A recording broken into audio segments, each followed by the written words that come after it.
When we filmed our first video with Gordon Murray, the McLaren F1 he used to own and his T50, about 6 months ago, he showed us around a room he called his toy box, an Aladdin's cave containing a collection of his own cars, each with a fascinating story, every one evidence of his obsession with lightweight. I knew we had to come back and shoot another film showing you all around, and the recent reveal of the track-only T50S provided the perfect excuse. Gordon, thank you so much for having us down here again. Now, obviously, we've talked about the T50 at length, so we're going to focus more on the T50S today before we have a look at this extraordinary collection of cars. But before we do that, this room, what's the vision behind this room? What's the purpose of it? This is where people will come to spec the cars. So upstairs, we have the seating buck where everybody gets fitted ergonomically for the car, just like we did with the F1. And we choose things like colour and trim and talk through the cars. And then the idea was, rather than just come to see the car, you know, this is a bit of an immersion, if you like, in our culture and where we come from. Yeah. So we've got the historic bit, and then we've got some of my car collection here. And of course, it's pretty much the sort of background to these cars. Absolutely. Well, I'm very much looking forward to this immersion. So, the T50S then, how would you sum up this car in a nutshell in just a few sentences? I think this is going to be the best track experience there has been to date, and probably likely to be in future as well. The focus was exactly that, the same as the road car was, how do we make the best driving experience on the road available to people? And this is the same thing but on the track. So we had a lot of fun, you know, no regulations, of course. Yeah. So a lot of fun. Basically, as fast as you can go without road limits.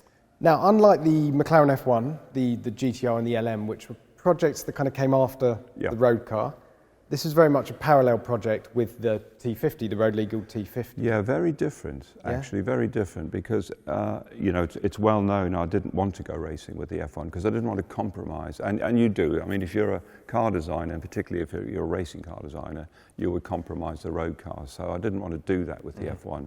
So you're absolutely right. The variants were forced upon us by people wanting to go racing. And then, of course, we did the LM to commemorate winning Le Mans. Yeah. This was just a parallel design. So right from the beginning, we said we'd make 25 track cars. And so we didn't corrupt the road car. We had a separate team working on this one. Which was the more challenging strand then, road car or track car? Oh, well, I think the road car, because of course it's fundamentally based on T50. So all the basic conceptual stuff and detail engineering on 50 carries over to this. I suppose the bandwidth of that car has to be much wider. It needs to be comfortable on the road and drivable for road trips, but equally that car can handle itself on track as well. Yes, that'd be fun on the track, yes, definitely. Just not quite to the same level as the T50S. All right, so the name, T50S Niki Lauda. I'm sure there's an interesting story behind it, probably something to do with the fan car, but... Yeah, well, the fan car, actually, the connection with Niki and the fan car was secondary, I have to say. It was, when we started this program about 18 months ago, we have to put something different on drawings because it's a different model, if you like, from the 50. So we said, right, we'll stick a suffix behind, we'll call it the T50S, working title, and we'll think of something cool later. And then, of course, as time went on, it was the T50S, and everybody in the company just referred to it as T50S. But it deserved a better name than that, really. And then, of course, in 19, we lost Niki. And it was really an inspiration one day. I just suddenly thought, wow, that was when I made the connection, you know. Niki drove for us for a couple of years at Brabham. We had a great time together. We became very good friends. The guy was, I mean, 3 times world champion. He deserved something to be named after him. And then Bernie Eccleston helped me get in touch with the family again, and they thought it was a great idea as well. And then the final piece of the jigsaw was we were about to launch the car around about now, and then we discovered 22nd was Niki's birthday. So, you know, just all slotted together. Fell into place. Yeah. And of course with the fan, so the Brabham car, that was fairly rudimentary compared to the technology that's on the T50, which has all sorts of valving and modes and different settings. Am I right in saying this is max downforce at all times. Yeah, I mean, this is a little bit more like 46B Yeah, Brabham, sure. actually. It's a bit simplistic, if you like. The fan, we don't have all the complicated manifolds and valving that we need on the road car. So this is optimized for the track, max downforce, yeah. So is the diffuser shape. Okay, so just some of the numbers, correct me if I get any of these wrong. 725 brake horsepower, naturally aspirated V12, 12,000 RPM, 850 kilos. And 852 at the moment. 852. Might be lighter by the time we get into production. And then 1,500 kilos of downforce, which is a lot for such a light car. So are there any plans to drive this on the ceiling? Yes, if we could keep the oil in the oil tank, that would be fun. Yeah, I mean, it's going to give an experience that I don't think any other car can give you, unless somebody else makes an 850 kilo car with a naturally aspirated V12.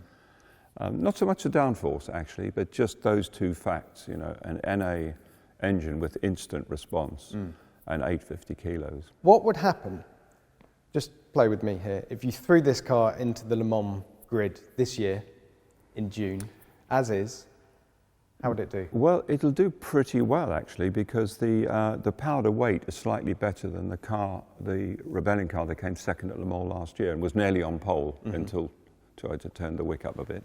The only thing that would be different would be downforce, I suppose. We're probably a bit short on that, but when we were in the CFD wind tunnel, we actually got up to 1,900 kilos, and we reckon we could have gone beyond 2 tons. So with a few tweaks, it would have the same downforce as an LMP1 car as well. I suppose at that level, you're putting so much pressure on the tyres and the suspension. That was our problem. That was well, we had 2 issues actually. One of them was to package. I didn't want the car to be. This is a bit wider, but I didn't want to be too wide and over-tired to take away the fun. And we would have had to put much bigger tyres on to take 2 tons of downforce. Yeah. The other reason is it has to be accessible for a good amateur driver, and 1,500 kilos, don't forget, is maximum speed. So it's at 210 miles an hour. Sure. So, you know, the 120 mile an hour corners are still going to be fun with that much downforce, but you can overdo it as well. Yeah. You know, you can have the thing glued to the rails like a Formula One car, and then you've got to be a professional racing driver to drive the thing, which is not what we wanted. Now, just on the numbers, so the T50, over there, you're building 100 of those, 25 of these, and I read that you're sold out, well oversubscribed. That's car. Right, yeah, we sold out in 48 hours after the launch, and we had interest from around 200 other people, yeah. It's incredible. Any build slots left for this? Well, this we actually pre-sold before the launch, like T50, a lot of the cars were pre-sold, and I haven't checked today, but I think yesterday we had just a handful that weren't spoken for. So. Oh, really? Yeah. So there's still a chance. And the price, This is 3.1 without tax. Okay, so there's no getting around the fact that's quite a lot of money. Yeah. Can you give us some insight into how you arrive at a number like that? Yeah, it's easy actually, because as we said earlier, this is a very different motor car. So it's got a completely new gearbox, which has to be developed from scratch for 25 cars. The engine configuration is very different from 50. It's got no variable valve timing, completely new exhaust and induction system, cylinder heads, cams, 15:1 compression ratio, and a lot lighter and lower center of gravity. So that's another 12 months development. Sure. That we've got to pay for. And then the monocoque's different, because this air scoop here and the oil ducting that we had in there is completely different. That's all part of the monocoque, so we've had to retool the spider and redo the layup to get some weight out of the monocoque. And every single body panel is different. So if you add up the design, development and tooling cost for that and against 25 cars, that sets the price. Design, development, tooling, your hourly rate and a bit. 3 point something million. There you go. That's how you get there. And just in terms of a build timeline, so I know have you finished building the prototypes for the T50? We've built the first 3, and we're building, I think, 11. Okay. So that build runs up until about June, July. Okay. And then we build pre-production cars in October in this building. Yeah. So come July, this building gets converted. The Customer Experience Centre stays here, but this building gets converted into production for 50, and that's the whole of next year. Yeah. And then as the last 50 runs off the line, we start the first one of these. So there'll be a short gap for refixturing. The car's the same wheelbase, so most of the fixturing will stay the same for production, but there'll be different body panels and things.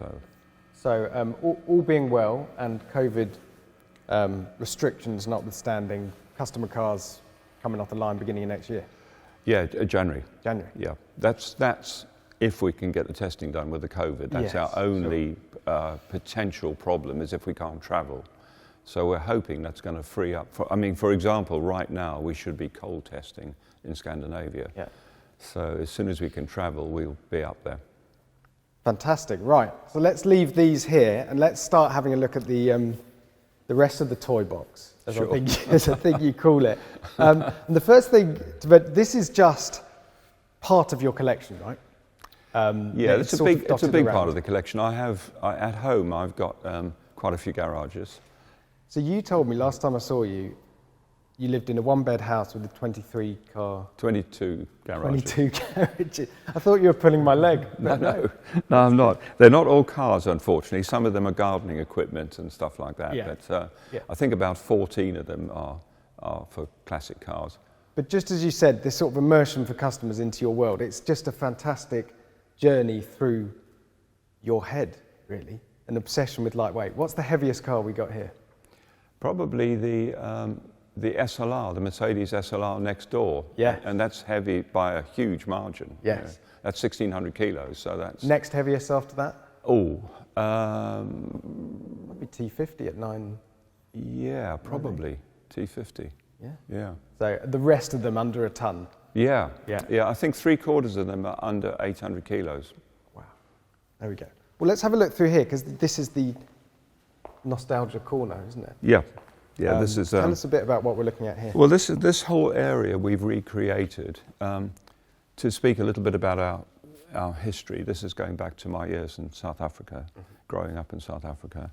And I grew up in a racing family, so my dad used to race motorbikes before the war, and he was a motor mechanic. So I grew up from 5 or 6 years old being taken to race meetings, bikes and cars. And in those days, Durban had a sort of around the houses along the beachfront, a bit like a sort of bad Monaco. And so I can remember being at races from, as I say, 5 or 6, and also watching my dad work on cars, helping people build specials, in those days. The reason I bought this is a Mark IV 1951 Cooper 500 single. This was Formula 3 in those days, in the 50s. And the very first car I can remember my dad working on, it was a friend of his, was a Mark IV Cooper, which is why I've managed to find one of these, and it's really nostalgic for me. Yeah. And then we've got my first racing car, which I designed and built when I was 18, 19 years old. I did most of all the engine work myself, actually. It was based on a 105E Anglia, but I did my own pistons, cams. I imagine you designed and built it yourself, A, for the experience, B, because you could, but C, because you didn't have the money to just go out. It was mainly money, yes. I had to borrow the most expensive thing on the car. The whole car cost me 200 quid. The most expensive thing were the Weber carburetors, which was £60 of the £200. Wow. And I had to borrow that from my aunt and my brother, and I had a year to pay them back. So I campaigned that for 2 years in South Africa, hill climbs, sprint races, national sports car racing, Class A, and won a few races, won a few hill climbs. But then after a couple of years, I thought, I was about 68, and I was in my early 20s, and I thought, the centre of the universe for racing, here you can win a race here quite easily in South Africa in those days, is the UK, and that's when I sold everything and packed up. And just a quick mention in there, because this room's set up fantastically. A lot of your old drawing instruments, drawing boards, and that's pretty original. That's been fun putting that together, because I keep everything happily. So that drawing machine, pantograph drawing machine on that board, was a present from my parents for my 18th birthday, and the Wilt Swiss instruments on the desk were also from my 18th birthday, and that was a present from my folks. And those instruments drew the McLaren F1. Really? And all the Brabham Formula One cars. Wow. So that's a hell of an 18th birthday present. Yes, I mean, if they knew what they had set in motion there, yes. you know, pat on the back. Yeah. And those things weren't cheap in those days, you know, it was a lot of money for them. Wow. And the special mention for the jukebox. Oh yeah, that's another thing I love. Not just the styling, but the mechanism, because they're all, I only collect 50s and 60s, and that's before transistorization, so they're electromechanical. Mm-hmm. So I love the mechanisms. You get all these cams and belts. Whenever I buy a new one, I turn it around, take the back off for a month, and watch all the mechanisms. Oh, brilliant. And you were saying that they were, you know, tens, hundreds of thousands of these built, but no one looks after them. Nobody kept them. In fact, they were so heavy, when the new one came out, they picked the old one up from the cafe. They got an allowance for the old one. They used to take it out the backyard and smash them up because it was easier than trying to cart them away. So I've got 16 of them. I've got all my, it's a bit like the cars. I've now got all the ones I really like and want. I like collecting things I use and for a good reason. I don't have collections that don't mean anything. What's the Gordon Murray criteria for buying a car? Let's focus it on cars. What's the tick list? What does it have to do for you to spend your own money on it? Well, initially, it was when I started the collection, after I sold the F1, was cars that I've always lusted after. I mean, petrol head through and through. Cars I've always lusted after since I was a teenager, really. That's, you know, cars, that's the main reason. But then beyond that, I really like design. I like styling, obviously, but I like design that's simple, lightweight, and purposeful. Yeah. And that's central to just about every car in my collection. Okay, well, let's have a walk around, because we're going to start seeing this as a few racing cars to begin with, because as well as the road cars that have all those attributes you talked about, there's a story here about your racing career, isn't there? Yes, indeed. Yes, so these are pretty pivotal cars in my racing career. So this is a Brabham BD 44B. My first car was a 42, which was this rather radical triangular shape, and it had a lot of firsts in Formula One. It's very small for a start, much smaller than most Grand Prix cars at the time. Bang on the weight limit, of course. But it was the first car to attach the suspension directly to the engine and do away with big rear frames and fabrications people had. The triangular shape, the aerodynamics that was trying to push all the air over the top of the car and exclude everything from underneath to reduce lift and therefore increase the lift over drag figure. Moved the driver a long way forward and put a lot of fuel behind the driver for the first time. So it has a lot of firsts. Pull rod suspension, which every racing car on the planet now has. This was the first racing car with pull rod suspension. And how did you find this car? How did you get your hands on it? This is rebuilt. So this is actually, we only ever built 4 44s, 44Bs, and I think only 2 exist. And Bernie Eccleston very kindly lent me one of his 44s, and of course I've got a lot of the drawings. And we rebuilt this from scratch. And am I right in saying that there was a BT46 that you threw out? Yes. And you've been kicking yourself ever since? Yeah, I know. That was the fan car, the 46B. So we built 3 of them. Yeah, we built 3 of them. But we only had time, the boys only had time to assemble 2. So we took the 3rd one, the monocoque, and all the bits in the truck. So in case we had an accident, we could repair, use the bits. And then when we got back, and they came and tested the car, and they said, yep, you can race it till the end of the year, then we'll close the loophole. And then Bernie came to me and said, I'm under a lot of pressure here. I think we need to withdraw the car. So reluctantly... Which you were not happy with? No, because we would have won the championship easily, And I reluctantly agreed, and we withdrew the car. And then about a week later, the boys came to me and said, look, the 3rd car is out in the car park. We didn't have much room at Chessington in those days. It's taking up space in a box in the car park. What should we do with it? And I said, chop it up. Yes. Give it the boot. I don't want to see that thing again. Oh well, we can't dwell on stuff like this. Let's keep on moving down here. What's the story behind this? It was built on a shoestring. It was, yeah. So this was my first trip to Le Mans. So this was 1972. And late in 71, I was approached by Alain de Cadenet, of course, who's now famous for not just racing driving, but commentary and stuff. We became very good friends after that. And he and Chris Craft, up until then, had raced, the latest Ferrari or Porsche that Alain had bought to go to Le Mans. And Alain was very, very keen that he wanted to do an all-British car, 100% British car, and use a Formula One DFE, because prototypes in those days, LMP1 equivalent, was 3 litre in those days. And he approached me to design a car. He'd bought a Brabham BT33 from the factory, and he wanted to use as many bits as he could, but in the end, all we could use was the engine. The gearbox, we had to put a bit heavier gearbox on for Le Mans, and I used some of the suspension, but that was about it. Everything else was new.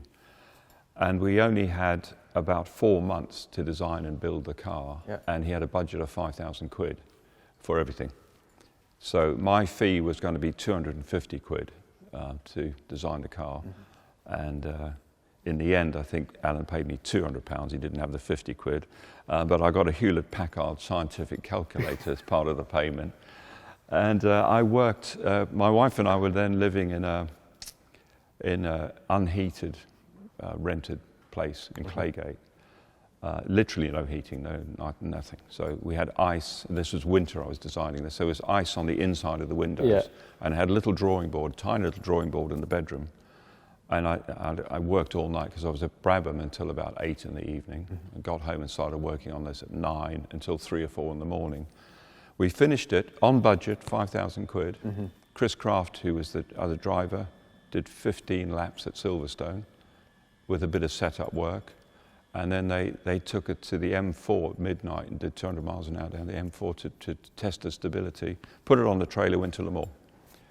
And we qualified reasonably well, but once the race started, it was very, very small, low frontal area and low drag, because to try and finish the race with a DFE, which were about 460 horsepower in those days, we had to detune it. Nicholson detuned it down to about 390 and took 1,000 revs off the top to try and finish, because the DFE hadn't finished Le Mans up until this race. And we did 212 miles an hour down Mulsanne. So we suddenly found ourselves catching all the Works Alphas, all the Porsches. The 3 Matras, the V12 Matras, had just disappeared. They were out, 3 or 4, they were gone, But we slowly caught and passed everybody. And we were lying, 2 hours to go, we were lying 4th or 5th on 5 grand behind the Matras. And it rained on part of the circuit, and we had slicks on, and Chris spun off, and it took a long time to repair the car, but we got out in the end, finished 12th, and the first British car home, got the Autocar Motor Trophy for first British car home. But it was a great grounding for me to get to do a whole car for the first time. So, Alan was very instrumental in kicking my career off, really, with this car. And giving you the confidence that even on a tight budget, tight timescale, everything else. It was hilarious, though, because I saw what broke in 2 hours in a Grand Prix. So when I did all the stress calculations for this, I made everything heavier. The suspension, halved the rivet spacing I showed on the monocoque, thicker panels for the monocoque, 2 batteries, 2 electrical systems, and we got there, and we were the lightest 3 litre by 60 kilos. And I was terrified. You're terrified. You think I should have beefed it up a bit more? I thought I'm going to kill these guys, But it ran the whole race without missing a beat. Wow, incredible. And from a nearly Le Mans dominating prototype. Yes, this is one of my favourites. So when I first got to the UK in 1970, I still had the racing bug. Really, I still wanted to drive myself. I should have probably looked in the mirror and seen I was 6'4" and what am I? Probably not too clever. And of course, I had no money again. Always the story of my life, So I looked around, and the only formula that really suited my budget was Formula 750, where you used the Reliant engine, gearbox, and back axle. But it was pretty free from regs. They had a couple of fundamental regs, but you could do what you liked, So this was a massively advanced design for the time. Lay down driving position, rear radiator. In those days, the driving positions were quite upright and the cars were quite clunky. And this was very aerodynamic, 10-inch wheels. Yeah.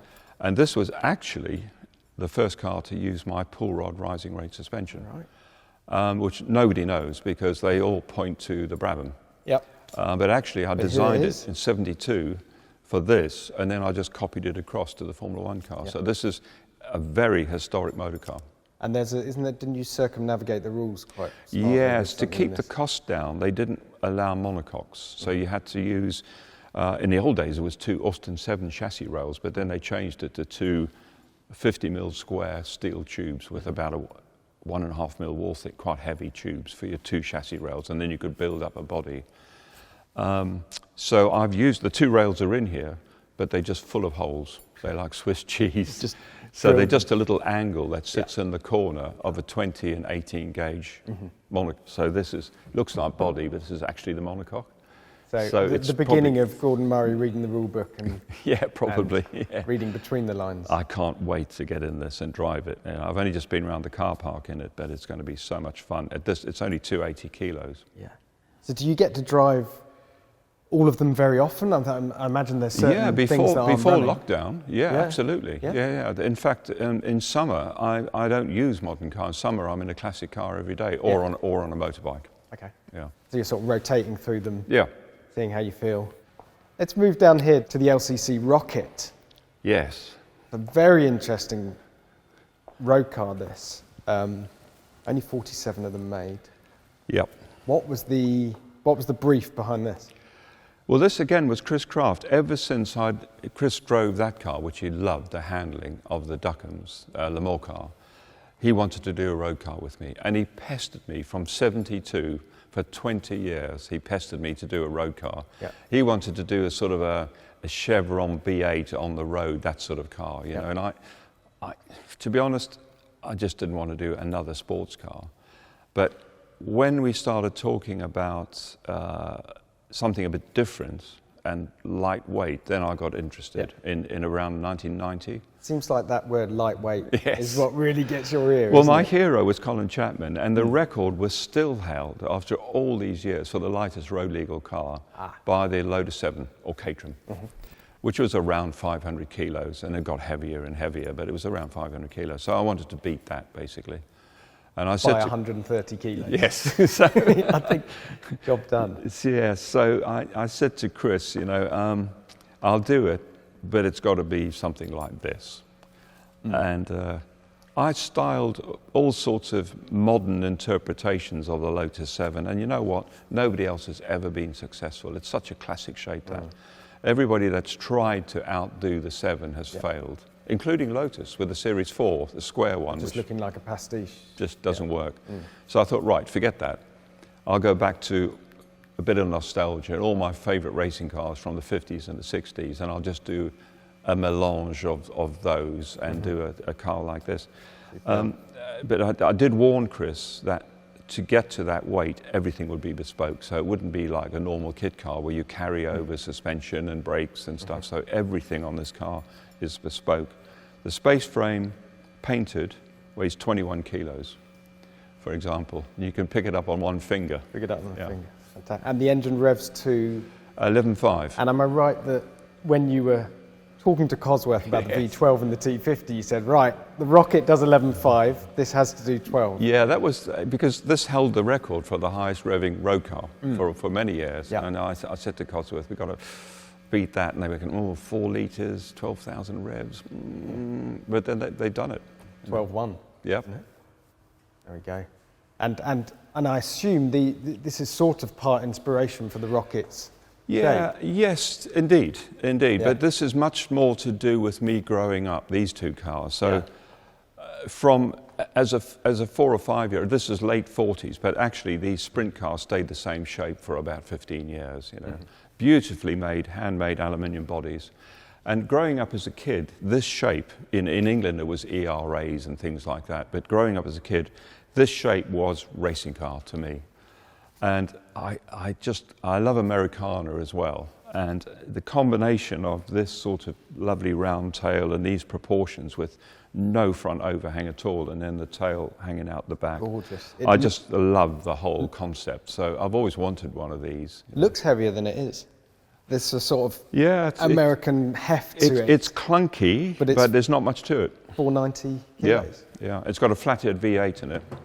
And I do plan to drive this one day. I've had to modify the brake pedal. I couldn't get my foot on the brake pedal. Modify your foot. This is just an era. Once again, exactly that. You know, this is where, unfortunately, this is one of the few cars I've got I can't fit in. But I grew up, you know, I started following motor racing big time in the 60s. And actually, this is a Formula 3 car, Lotus 31. And Formula 3, Formula 2 and Formula 1 look virtually the same, particularly Loti in this period. And I just wanted an example, you know, that I could drool over. And of course, it's all prepared. So if I'll get somebody smaller than me to race it one day. Well, I'm not sure I'll do very well, but I'd enjoy myself immensely. So that's a sort of racing history, if you like, in 6 cars. Some road cars now. Yep. What's this one? So actually, this was one of the very first cars on my list when I started looking for my ultimate collection. And I've always really admired Zagato. And what makes this incredibly interesting is it's a Zagato body, but it was the 2 of the Maserati brothers after the big split in Maserati that set up Oscar. And they designed their own little 1600cc twin cam from scratch. And it's a beautiful little engine. You know, I'm a great fan of the Lotus 1558 twin cam in the Lotus Cortinas and the Lands and things. And this is a beautiful little engine. So this was my perfect car, really. It's definitely usable, you know, very, very usable motor car. Lightweight, all aluminium body, Zagato shape, and a beautiful little twin cam. It doesn't get any better than that, really. And your love for Zagato runs deep, doesn't it? Because you own a modern Alphaholics Zagato Yeah, that's bodied. the latest addition to the collection, really, was, they built me, one of their GTA-Rs that they build, all the underpinnings, which I didn't realise, actually, when I first approached Max at Alphaholics. All the underpinnings are exactly the same. So basically, it's one of their GTA-Rs in a Zagato Junior body. It's a gorgeous thing in sort of Viper green, isn't it? It certainly gets noticed. Gorgeous. As is. Yeah, this is a very rare machine, actually. It's the first car that Di Tommaso made, Vallelunga. And the plan behind it was he was going to design this little rare mid-engine car. The first production car to have a backbone, mid-rear engine car, a backbone chassis, so like the Europa. His idea was he'd produce 5 prototypes and then sell it to Ford or a big company, and he couldn't shift it. Yeah. So he took it to Gear, and they made a bunch of them. I think, depending on who you listen to, it's around 50 cars, I think, they made. But I've always loved it because it's quite a sort of joke, actually, because you've got this beautiful Italian body, and it's got a Cortina GT engine in the back. Well, it's everything you love, all in one, isn't it? It is, it is. And actually, you know, some people put twin cams in them, but I just love those 5-bearing crank Ford Kent engines so much, and it's a great combination of a small, beautiful little motor car, reasonably practical, again, to use and drive. I've driven this quite a lot. And this lovely engine in the back. Moving into the Arbath collection. So Arbath, of course, famous for small, highly tuned engines. So this is another Zagato. This is, yeah. So once again, you know, small, light Zagato body, double bubble. Yeah. I remember these when I was a very young kid. Early teens probably, and just looking at these and thinking, wow, one day I've got just such a cool little car. Can't be easy to track one of these down, though. Yeah, they made a few. They're actually based on a Fiat 600 platform, I think it is. Okay. They made quite a few, but of course a lot of them just rotted away, or got crashed in racing. These were highly successful in racing. And is this all you just late night scrolling on Car and Classic, or have you got people keeping eyes out for you on auctions and stuff like that? A lot of it's me and Simon Porter, who heads up part of the prototyping office. He's helped me a lot. It's just finding stuff, and also I've got a few friends in the business, and you put the word out, Yeah. But it's finding the right one, for example. Yeah. Not just anyone. Yeah. Rather distinctive. Yeah. feature So this on is one. a 2000 OT. They were called Periscopio, and the reason, of course, is that. I wonder why. And all that is driver cooling. That's all it is. Oh, really? It's just to get some. It's just What to get some. What an eccentric way of doing it. It just pipes it straight in round your face.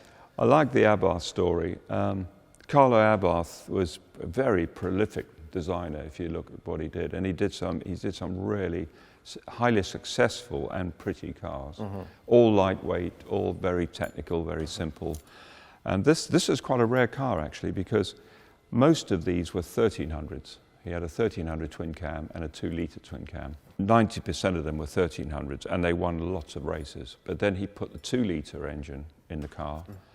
And I think, depending on who you listen to and what you read, I think they only made 6.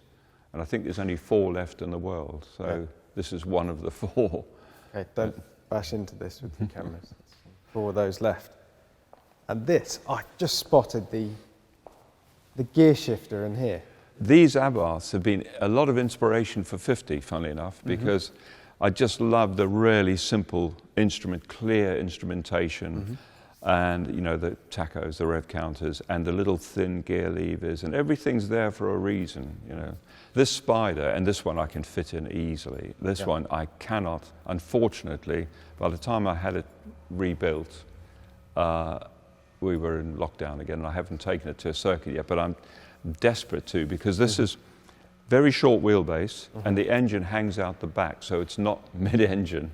So you're going to have to have your wits about you. Yes, and it's under 600 kilos, but it's 250 horsepower from 2 litres at 8,000 revs. So this is going to be oversteer with a capital O. And you change gear with your little finger, do you? Yes. Brilliant. This is one of my favourite Abarths, I think, and the shape too. I mean, it's that late 60s, the prototype sports cars in the late 60s are just all fantastic. Fantastic. Yeah. Now, you've probably been seeing all these motorbikes in the background. We're going to save that story for the other room when we go through. Okay. Because we came here to see the T50, the T50S, and the collection in this room, the handover space. And lo and behold, there's an entire another room of cars. So we're going to let's go through this door and have a look through there as well, because there's some fantastic stories over here as well. Sure. Wow. There's more. Yes. So Lotuses, I assume these are the Lotuses you love. Yeah, well, particularly this period was all small, with Chapman, wasn't it? Small, when Chapman was focusing only on cars before he went off on aeroplane engines and boats and DeLoreans and things. Starting with the 50s, really, and when these came out. I mean, and you think this car's 1958, and I think they came out in 56. This is a Lotus 11. Went to Le Mans, of course. Won the Index of Performance, I think, at Le Mans. And these looked like spaceships. When they in the 50s, when everything was quite sort of square and clunky, and these things turned up. And this was all the work of Costin. So Costin was an aerodynamicist, I think, with de Havilland, and he was a very good friend of Chapman's. And all the early Loti were Costin. So that's why it's concentrating like crazy on aerodynamics. But this is quite a rare one with the glass screen. It's called a Sport, Chapman tried to sell them as road cars. I think they probably only sold about 6 as road cars. It's like you're not fooling anyone. A glass screen on and one wiper, and there you go, it's a road car. Yeah. But it sounds fantastic. It's got a little 1 litre screamer in it. And I drive this to work a lot from my house, and it's brilliant. And I noticed the Loti stop at a certain era. So was there a point when you said, yeah, definitely, I'm not interested? Definitely. The Europa was my last. Even the Esprit was a bit sort of starting to get angular and stuff. The Esprit's borderline for me. But then after that, I think they lost the plot. And I think Chapman had not lost interest, but he was spreading himself too thinly by then. So I've got, I think, certainly all my favourite cars from that period. Yeah. I've also got a Europa twin cam, which is at home. And what about a modern Elise? It's going out of production. Yeah, this year. I love them, but I don't fit. I've never driven one. I've tried several times. I keep thinking maybe I've changed shape, but I just can't get my legs under the steering wheel, so I've never driven one, which is a shame, really. That's such a shame. I feel like in terms of lightweight, it's a seminal car for, in terms of modern motor cars. Wow. I'm sure if you spoke to Lotus nicely, they'd modify it for your legs. This has always been one of my favourites. When you think, this is another costing, of course, aerodynamics. But this is a great example of if you style a car with good proportions and classic shapes, it never dates. Yeah. It never, ever dates. I mean, this car still looks pretty today, Great little thing. When I first saw it, it came out, Earls Court Motor Show, 1957, October. And it was, once again, it was just relative to everything else in the mid-50s, it was just so streamlined and so perfect, It's a bit of E-Type about the sort of it is that sort of, period. And the one thing that used to drive me mad was, as a car designer and stylist, if you like, I used to look at this glass, this lovely angled glass, all this tumble home, and think, how the hell do they drop that glass into the door? Because that's always something you fight with as a car designer. You're absolutely right. And of course it doesn't. They're plastic and they unclip and they go in a pocket behind the seats. So when I and I didn't know that till I bought one. I thought you were going to say they open an inch and that's it. But no, you've got to take them out. You take them out, yeah. Oh, fantastic. That's when we've already designed the doors. I'm not compromising on the windows. Fabulous. I wanted to talk about this Honda actually, which I've spotted over here. Yeah. Gorgeous, gorgeous little car. Again, high revving. You've obviously lightweight, high revs. That's your thing. Yeah, I mean, when I was a sort of teenager, I think, when this first came out, and I remember reading that there was this road car that it was quite affordable, that revved to 10,000 revs, and that was Formula One revs in those days, in the 60s. And I thought then, one day I've got to own one of these things, just to have a road car that revs, NA engine that revs to 10,000. Yeah. And actually it's been a wonderful surprise. The way it drives, it's not just the revs, it's the engine's quite tractable as well. Very light, of course, but the gearbox is an absolute delight. It's one of the best little road car gearboxes I've ever driven. Just a little bit like that, the Abarth 2000. Yeah, just click, click. Just click, click, click. Yep. And these are becoming quite popular, so you haven't owned it for that long? No, probably 5 or 6 years, okay. I think. Yeah, something but like they're that. becoming sort of cultish. I've read recently, back in Japan, they're becoming a bit of a cult car now, yeah. Well, you can see why. Yeah.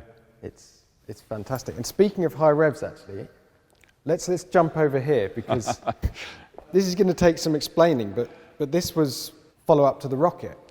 Yes, so Chris Craft and Martin Bahrain, who was one of the backers with Chris in the light car company, after the Rocket, they wanted to do something more conventional, because the Rocket, the tandem seating position is not for everybody. It's quite intimate, shall we say. And they wanted to do a more conventional car. So by then I was very busy in Formula One. So I did a concept for this. This was called the Lightning. I did a concept for this, And then Tony Monday, who had built, he was a Formula Ford designer in those days, he built the chassis and everything for the Rocket prototypes. I gave him the sketches and he took over it and did this. But the concept was very similar to the Rocket, as light as possible. But of course, a little four-cylinder engine wasn't going to cut the mustard. So we worked with a guy called Russell Savory, and we built our own V8. So this is a 2-litre V8 with 2 Yamaha FZR cylinder heads, but our own block and crank, dry sumped. And it pulled 10.5 on the dyno and made 305 horsepower. And the target weight for this was under 500 kilos. So this was going to be... the world needs to see this. Is there, are there plans in place to build it up, to finish it off? Oh yes, no, all these cars, definitely, yeah. We're going to finish this, yeah. I'd like to do it for Chris and for Martin Bahrain, actually, to get it finished, because that was their vision. I've still got drawings for the body I did for it. Yeah. It was going to have an aluminium body. Yeah. So, yeah, it wouldn't take much to finish, probably 3 or 4 months. Well, you could have anybody you like on top of it, couldn't you? Yeah. This could be your coach-built platform, Yeah. your 2-litre V8, and then whatever you want. And speaking of cars that needed a little bit of putting together to run, the Minbug, just a fantastic story. This. Yeah. So when I first got to England, the winter of '69, and I got my job at Brabham in about May, June '70, and I started earning some money. I was desperate to own some sort of sports car or sporty car, and of course all we could afford was, in those days, were like £50 minis, 850 engines. So I designed this thing called the Minbug, and it's not really a space frame, it's a steel tubular frame, but with bonded, stressed and riveted aluminium panels to keep it light, and the whole body's aluminium. And by this time I'd got married, and we built these on a shed on Heathrow Airport, but there wasn't any security in those days. Literally at the end of the runway, a friend of mine who worked at Brabham, his father had a shed at Heathrow, and we built 4 of these and sold the cars to pay for ours. As kits? As kits. Yeah. So we sold 3 as kits. And that covered the cost of our car. That's great. Because they were around 250 Your brain quid. Doesn't work the same as other people. I can't afford a car, I'll build more of them and sell them. So this was essentially my first production car in 1971. Yeah. And it was our only car after we got married. It was our only car for 3 years. We did 38,000 miles in it and ran really reliably, including losing it in the rain. And your wife's either very, very tolerant or as into cars as you Well, are. she did all the riveting, and there were 1,500 rivets in each car, and she did all the pop riveting on the car. Brilliant. And there's a hot engine in it as well. Yes, I mean the original one, we bought a minivan for 60 quid, and the idea was it was all designed so it took the whole wiring harness, the fuel system, the front subframe, the rear subframe. You could drive in on a Thursday or a Friday into the shed area, turn the Mini on its side, and you'd put the bits in and drive home in one of these 3 days later, which is exactly what we did, unpainted, of course, and everything. And that had a minivan 850, which I think was around 30 horsepower on a good day. This has got a 1340 Cooper S, so this is around 100 horsepower. So it's 80 kilos lighter than a Mini, and the weight distribution is 10% better, 10% more on the back axle. And the centre of gravity is about 6 inches lower, so it's literally a go-kart. Yeah. So if you thought a Mini was fun, this is another level, another level. Yeah. And it's got a boot in the back. I mean, this is we solution to. We travelled around the UK for 3 years in one of these. Yeah. Brilliant. And another one of your creations here. Yes, this was again hankering after designing a sports car. So you see the F1. You know, people think I suddenly did a sports car, but actually it's been in the head for a long time. Yeah. So this was late 70s. Evolution of the McLaren F1, Minbug. Yes, there you go. So this was late 70s. we were using Alfa Romeo engines in the 70s, mid-70s, and Carlo Chiti, who ran Auto Delta, became a very, very good friend. And Harold Dermott, who then owned Midas Cars, was producing these kits, and they had a BMC engine, front-wheel drive. And I actually, I think it was Richard Oakley that did the design, from memory. I actually loved the design, but more than that, I loved the fact this is a GRP monocoque, like the original Lotus Elite. Yeah. So there's no metal in it, it's all fiberglass. And I loved that. It's very rigid, very light, but I hated the front-wheel drive. So I spoke to Harold and I said, you know, can I have the drawings, please? Because I want to redesign the floor pan and the bulkheads and put an engine in the back. And he said, there are no drawings. We just made it. So he lent me a body shell, and I spent 2 months measuring it and drawing it. And then I redesigned the floor pan, the bulkhead, and it's got a flat 4 Alpha Sud 1500 in the back.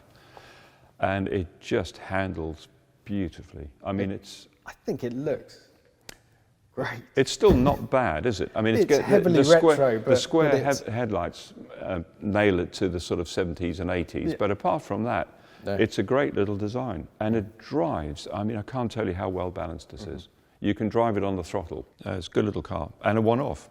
Yeah. Slr Mclaren. Last job I did for McLaren. Yeah. Yeah. Controversial car. I mean, we've heard. It's not my sort of motor car. It never was, to be honest. Having said that, I'm really proud. There were bits of it. Of the engineering. You know, what makes this car? With an NA engine, it would have been under 1,600 kilos. And the actual carbon chassis and the cast, the hollow cast engine cradle and stuff, it's very stiff. And the engineering part of it is very light and pure. I'm still very proud of the team that produced this, you know, as a motor car. Styling and image, not quite my scene, but...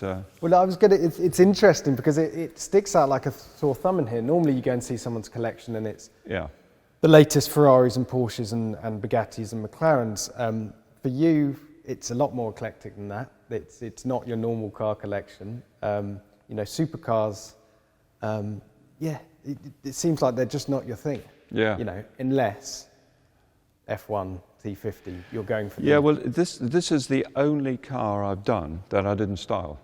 So I've headed up the styling on every other motor car, and this one I didn't. It was taken out of our hands completely by Merc. And I think that shows. You know, it's got great road presence, and a lot of people love them, and I think it's fine for this sort of car, but it's not my sort of car. Yeah. You know. Let's go and have a look at one of your sort of cars. Yes. Well, this is a reasonably rare car. So this was another Zagato, and this is some customers wanted to take the Giulias and Giuliettas in particular racing, and of course the production cars like that Spider there were all steel. So the customers used to buy the cars and take them to Zagato, and they would literally take the body off and make a streamlined aluminium body. And so these were called SZs after Zagato, Giulietta SZs, and most of them had a round tail. They made, I think, over 100 of those, and then they made a much smaller number of what they call the coda tronco, which is the cam tail, the square tail. This is one of those. And that's the shape I preferred, even though it was rarer, so I took a bit of finding one. So these were built for racing, but they're built on a standard Giulietta chassis. And of course, this like the Lotus twin cam, I'm a great fan of 4-cylinder twin cam engines. You know, they're just lovely. The way this delivers torque and the way it revs is lovely. So this took a lot of finding, this particular one. A friend of mine in the States found this for me in an auction in the States. I don't think I've ever seen windscreen wipers with a sort of connecting rod like that. Yes, well, it saves having a heavy link underneath, so you only drive one wiper, and then this one's a slave. It saves a little bit of weight. Great solution. Yeah. Stops them flying off on the motorway as well. So I've done a couple of rallies in this. It's good fun. Right. Now the 550 Spider. Yeah, so the Spider's a replica, but it's a very, very good replica. There's a guy in the States that made 6. And the aluminium and the rivet spacing and everything is just like the real thing. Yeah. And I've just always adored this shape. It's another lesson in how simple can be pretty. You know, it doesn't have to be complicated. Proportion, function. everything about this car I love. And this one's got a 714 Porsche in the back, 4-cylinder Porsche. And it's great fun to drive. I have to be honest, I have no idea what this is. This is a bit of history. So this one is a history lesson. Yeah. This is, once again, growing up in South Africa. Technically speaking, not quite the first, because somebody else made a couple of sports cars, but the first recognizable car company, South African car company, was GSM, which stood for Glass Sport Motors. Yes. And it was guys in the 50s that discovered fiberglass.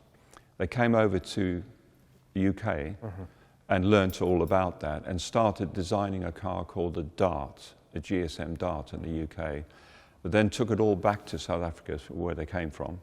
And they built, I think, about 140 of them or so, and they won everything. They were light, simple, and I remember I raced against a couple in the 60s. That was built as a racing car. It was an open-top car, very crude. I've actually got one of those as well, but it needs restoring. Okay. And the reason why I bought that and this is just because of my history. So they moved on and they thought they'd do a more sort of usable road car and a fixed head coupe. This is called a Flamingo, GSM Flamingo. They made about 120 of them. So their naming department was on point. Yeah. The Dart, the Flamingo. Yeah, indeed. This one's got a 1500 Cortina engine, and they even, the last ones, they put a Chevy V8 in them, I think. That'd be fun. But it's actually, once again, you know, the styling sort of, it was good enough to stand a test of time. Yeah. And the reason why I've got one is, once again, as a teenager, when these came out, I looked at it and I thought, wow, you know, that's a real sports car. It's built in South Africa and it's really pretty. Is there anything from your youth or beyond that you've got your eye on at the moment? What's not in the collection that you've got hankering for? I think I'm pretty much there, to be honest. You know, there's a couple of little abarths that I would still love to find, but they come up so seldom. You know, the bikes. We should touch on them. There's probably still a few bikes to collect, isn't it? What's the story Indeed, behind these? yeah. Well, the story behind the bikes is my first motorcycle was a Maserati 50, which my dad bought for me as £10 worth of non-runner, and I had to rebuild the engine and the gearbox. Thanks, Dad. From 16 to 18, I still ride bikes, I love bikes, and I had that because you had to be 18 in SA to get a car license. Crashed it for 2 years, you lost skin, because in those days, no crash helmets, no shoes, just t-shirt and shorts, you know. And I just loved it. Again, it's styling, you know, I've always loved good style and good proportion. And they're all little works of art, you know. And so I bought this Mazda about 20 years ago. And then I remember about 4 or 5 other, there was Etom, Beta, Garelli, a few other manufacturers that imported into South Africa. And I thought, well, I'll collect one of each. Not thinking there were dozens of manufacturers. So it's become a bit of a mission now to have one of each manufacturer, and I've now got 40 of them. How many more to go? I think about 8. Yeah. Nearly there. Yeah. Nearly there. So, Wow. but they're all works of art. You know, at home, I've got a lot more at home. I've got about 16 at home, and they're all in my workshop on the walls. I see them every single day. Really is a piece I of jump art. if one of them's running. I run it for a bit just for fun. Yeah. But then they get hung on the wall. And I must ask, just before we finish, we could talk all day, but what did you turn up in today? It's always fascinating to see what you turn up in. I turn up in my everyday car, which is an A110 Alpine. The Alpine, Yeah. which is interesting because that's probably the most modern or the newest, the youngest car in your collection. It is, it Yes, is. yes, For yes. 16 years, that's smart. Yep. I kept it in the collection because it was an important, Yeah. that was my everyday car until I got the Alpine. I couldn't Yep. find anything else small and light and fun. And it just ticks those boxes. It doesn't does, yeah. It Yeah. would be even better if it was a little bit smaller, NA engine and a Yeah. manual gearbox. It would be perfect. But Yes. but it's probably, in my view, the best little sports car out there. And that will stay your daily driver until the point when someone produces something better? Absolutely. Yeah. Well, Gordon, thank you so much. This has been absolutely brilliant. No idea how long we've been talking for. Probably way too long, but it's been fascinating every single second. No, it's been a pleasure. Thanks for having us.